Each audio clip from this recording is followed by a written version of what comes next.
Born in 1930 in a modest row house on the outskirts of Brussels, Staf Vermeulen grew up between the crackling of vacuum tubes and the clatter of tools in his father's cramped electrician's workshop.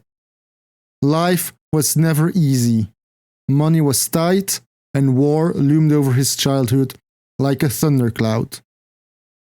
But while others saw hardship, Staf saw motion.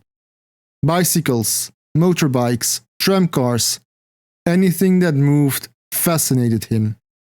By age 12, he could disassemble a carburetor. By 16, he was tuning engines for men twice his age. But it wasn't enough to fix machines. Staf wanted to master them.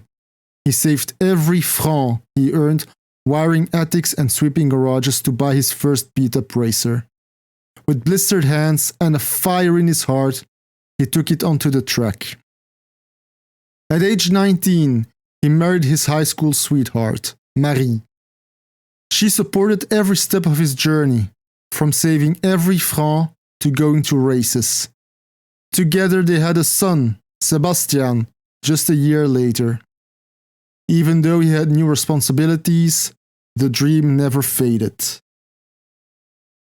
Months before the start of the very first Formula One season, Staf wrote a letter to a well-known pilot, a jazz musician, Johnny Klaas, who has his own team, Écurie Nationale Belge.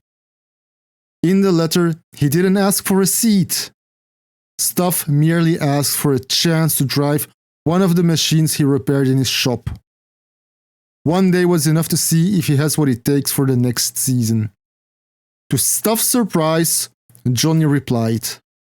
Staf traveled to Spa-Francorchamps, where Johnny Klaas and his team were waiting. All had been prepared, and with a racing heart, Staf put on the leather cap and racing goggles and got into the car. And off he went. Johnny observed how Staf drove. One run became 2 runs, and then 4.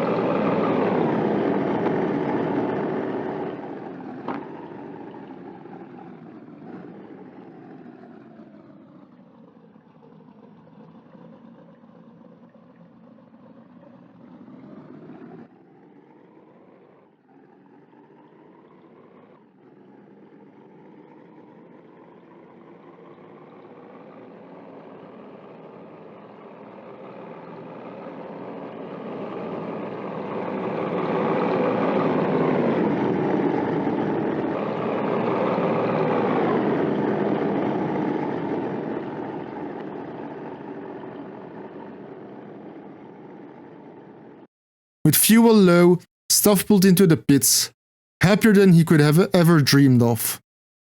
He knew what he wanted now. Next season, he would have his own car ready for the Belgian Grand Prix. But fate had other plans. Johnny came up to Staf and told the young man that testing was over. Staf would be racing full-time for Johnny's team. Breaking the news to Marie was easy. She was happy for him. And so, in 1950, at just 20 years old, Staf Vermeulen entered his first Formula One race, backed by Johnny Klaas for Écurie Nationale Belge, the whine of his hand-tuned engine drowning out the doubts of those who said a working-class kid had no place on the grid. They were wrong.